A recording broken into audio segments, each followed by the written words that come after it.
ఏపీలో రెండో రోజు జోరుగా కొనసాగుతున్నాయి కోడి పందాలు. గోదావరి జిల్లాలో 500కు పైగా పందెం బరులను ఏర్పాటు చేశారు. ఒక్కో ఎమ్మెల్యేకి 8 నుంచి 10 కోట్ల రూపాయలు ఇచ్చారట ఈ పందెం నిర్వహించే నిర్వాహకులు.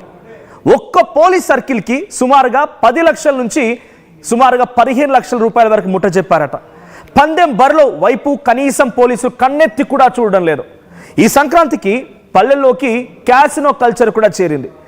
కొన్ని కోట్ల రూపాయలు డబ్బులు చేతులు మారుతున్నాయి. 10,000 కోట్ల రూపాయలు చేతులు మారుతుందన్నట్టున్నారు అక్కడ నిర్వాహకులు, లేకపోతే సామాన్య జనం అంతా కూడా ఆశ్చర్యపోతున్నారు.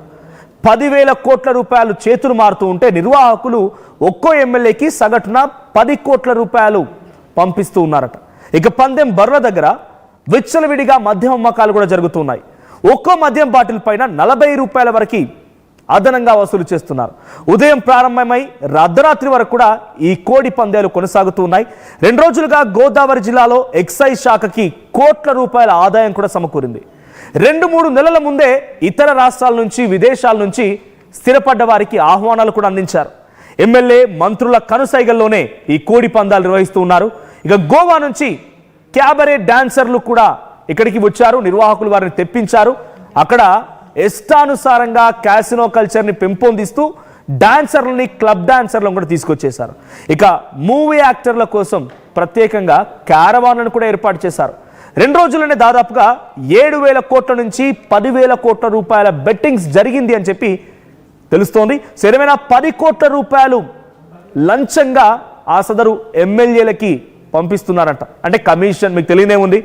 సో ఆ రకంగా పంపిస్తూ ఒక్కో పోలీస్ సర్కిల్ దగ్గర 10 లక్షల నుంచి 15 లక్షల వరకు కనీసం కన్నెత్తి చూడడం లేదు. కాసినో కల్చర్ అట్టడుగు గ్రామాల వరకు చేరింది. క్లబ్ డాన్సర్లు వచ్చారు. గోవా నుంచి కాసినో కల్చర్, క్లబ్ డాన్సర్లు, సినిమా యాక్టర్ల కోసం ప్రత్యేకమైనటువంటి ఏర్పాట్లు ప్రతి ఒక్కటి కూడా అక్కడ ఇష్టానుసారంగా జరుగుతున్నా ఏమాత్రం కూడా పోలీసులు కన్నెత్తి కూడా చూడలేదు. నా చేతిలో కొన్ని డీటెయిల్స్ ఉన్నాయి. ఎక్కడెక్కడ ఎటువంటి బర్లు ఏర్పాటు చేశారు ఆంధ్రప్రదేశ్ వ్యాప్తంగా. సో ముఖ్యంగా ఉమ్మడి కృష్ణా జిల్లాలో విజయవాడ సెంట్రల్లో, తిరువూరులో, గన్నవరంలో, పెనమలూరులో, గుడివాడలో యథేచ్ఛగా ఈ బెట్టింగ్స్ కొనసాగుతూ ఉన్నాయి. ఇక భీమవరంలో 20 బర్లను ఏర్పాటు చేస్తే ఇక్కడ కోడి పందాలతో పాటుగా క్యాసినో, పేకాట, గుండాట వీటితో పాటు బర్ల వద్ద అమ్మకాలను కూడా జరుపుతూ ఉన్నారు. ఇంకా దీంతో పాటుగా క్యాసినో ఉందనంటే అక్కడ క్లబ్ డాన్సర్లు, గోవా నుంచి వచ్చిన డాన్సర్లు కామన్. సో ఇదంతా కూడా కొనసాగుతోంది. ఇంకోవైపు ఉండిలో 30 బర్లు ఉన్నాయి. సో అతిపెద్ద పందెం బరి ఇక్కడే ఉంది. అది పెద్ద అమీపురంలో. సో పెద్ద అమీరంలోని గబ్బర్ బరి అంట. సో పెద్ద అమీరంలోని గబ్బర్ బరి అతిపెద్ద బరి ఇది. పెద్ద ఎత్తున క్యాసినో ఇక్కడ జరుగుతోంది. క్లబ్ డాన్సర్లు వచ్చారు, గుండాట నిర్వహిస్తున్నారు. బర్ల వద్ద ఇష్టానుసారంగా మద్యం అమ్మకాలు కూడా ఉన్నాయి. సో బయటి ప్రాంతాల నుంచి వచ్చినటువంటి సెలబ్రిటీలు ఎక్కువగా ఇక్కడికి చేరుకుంటున్నారు. వారి కోసం క్యారివాన్లు కూడా ఏర్పాటు చేశారు. వాళ్ళు ఉండడానికి, తినడానికి, ఎంజాయ్ చేసి వెళ్ళడానికి అన్ని రకాల ఏర్పాట్లు కూడా చేశారట. ఇక నరసాపురంలో ఇదే పరిస్థితి. తర్వాత పాలకొల్లో ఇదే సిచ్యువేషన్. పాలకొల్లో క్యాసినో ఉంది. తర్వాత గుండాట, మద్యం అమ్మకాలు. సో బాటిల్ పైన, ఒక్కో మద్యం బాటిల్ పైన 40 నుంచి 50 రూపాయలు అదనంగా వసూలు చేస్తున్నారు. సో చాలా నియోజకవర్గాల సిచ్యువేషన్. తాడేపల్లిగూడెం, తణుకు, ఏలూరు, దెందులూరు, చాలా చోట్ల అత్యధికంగా ఇక్కడ బరులు నిర్వహించింది ఉండిలో 30 బర్లు ఉన్నాయి. అత్యధికంగా సెలబ్రిటీలు వచ్చారు ఇక్కడికే. అక్కడే క్యాసినో, అన్ని రకాల ఏర్పాట్లు ఉన్నాయి. ఆ తర్వాత తణుకులో కూడా ఇదే సిచ్యువేషన్. తాడేపల్లిగూడెంలో ఇదే సిచ్యువేషన్, క్యాసినో ఉంది. సో అన్ని చోట్ల క్యాసినో, కొన్ని చోట్ల క్యాసినో ఉంది. అక్కడికి క్లబ్ డాన్సర్లు వచ్చారు. క్యాసినో ఉన్న చోట, ప్రతి చోట కూడా మీ అందరికి తెలిసిందే క్యాసినో వచ్చిందంటే ఎటువంటి సిచ్యువేషన్ ఉంటుందనేది. సో భీమవరంలో 20 బర్లు, ఉండిలో 30, నరసాపురంలో 25, పాలకొల్లో 28, అచ్చంటలో 18 బర్లు, తాడేపల్లిగూడెంలో 30 బర్లు, తణుకులో 26. సో ఇక్కడ జరిగేటువంటి చాలా లీస్ట్ బర్లు ఎక్కడైతే జరుగుతున్నాయంటే కైకలూరులో 16 బర్లు చాలా లీస్ట్ అన్నమాట. సో మా ప్రతినిధులు ఎక్కడెక్కడ సిద్ధంగా ఉన్నారు, ఎటువంటి సిచ్యువేషన్ నెలకొంది, పోలీసులు ఎందుకు చూస్తున్నట్టుగా వివరిస్తున్నారు, ఎమ్మెల్యేల వరకు ఏ రకంగా వెళ్తోంది, ఎన్ని కోట్ల డబ్బులు చేతులు మారుతూనే సిద్ధంగా ఉన్నారు.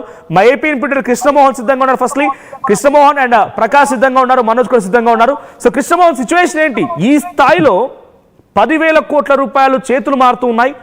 ఒక్కో ఎమ్మెల్యేకి 10 కోట్ల రూపాయల వరకు వారికి రావాల్సిన సూట్ కేసులు వారికి చేరిపోతూ ఉన్నాయి.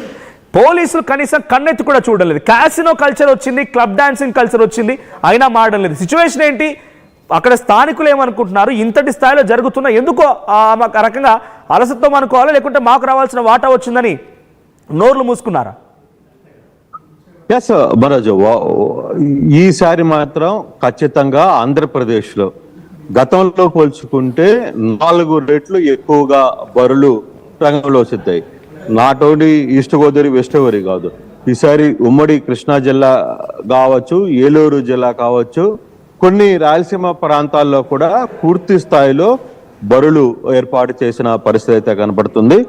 ఆంధ్రప్రదేశ్లో గతంలో 100 నుంచి 150 బరుల వరకు జరిగితే ఈసారి మాత్రం 450 నుంచి 500 బరుల వరకు ఏర్పాట్లు జరిగాయి. కానీ ఈసారి అత్యధిక టెక్నాలజీ వాడుతున్నారు, మరోవైపు పెద్ద స్థాయిలో ఏర్పాట్లు చేశారు. ఒక్కొక్క బరిని ఏ విధంగా చూడాలంటే, ఒక బరిని ఒక బాక్సింగ్ రెడ్ ఏ విధంగా జరుగుతుందో, అలాగే మినీ ఐపీఎల్ స్టేడియం ఏ విధంగా జరుగుతుందో ఆ విధంగా కుర్చీలు వేసి ఒక్కొక్క బరిలో 10,000 మంది కూర్చొని ఈ పందాన్ని చూసే విధంగా ఏర్పాటు చేశారు. అయితే చాలా ఆసక్తికరమైన సంబంధం ఏంటంటే, ఈసారి కెసినో కూడా గోవా పెద్ద స్థాయిలో చాలా ప్రాంతాల్లో కెసినో ఆడుతున్నారు. దానికోసం గోవా నుంచి ప్రత్యేకంగా మహిళల్ని పిలిపించారు. ఆ కెసినో ఎట్లా హ్యాండిల్ చేయాలి అనే అంశం మీద కూడా మహిళలంతా కూడా తీసుకొని వచ్చి ఏర్పాటు చేస్తున్న పరిస్థితి.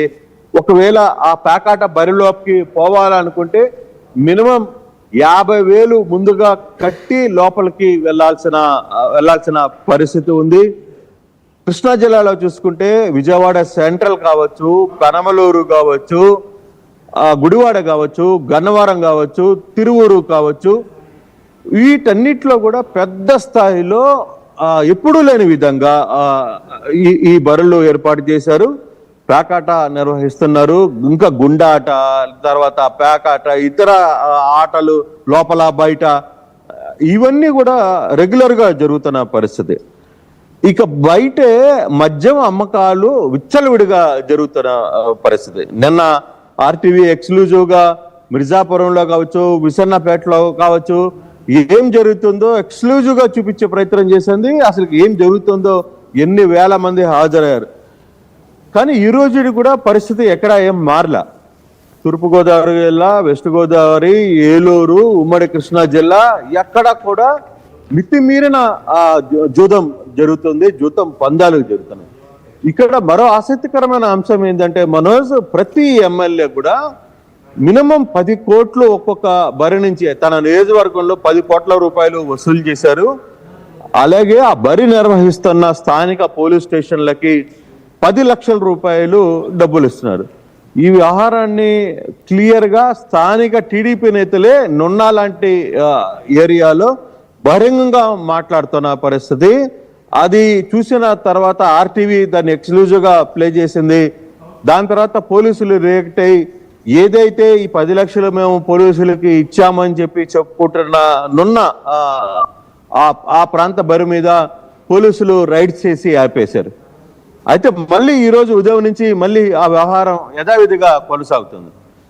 అయితే ఇప్పుడు ఏపీ హైకోర్టు కావచ్చు, తర్వాత ఇతర అంశాలన్నిటిని కూడా ఎక్కడా కూడా ఇవి జరగకూడదు అని చెప్పి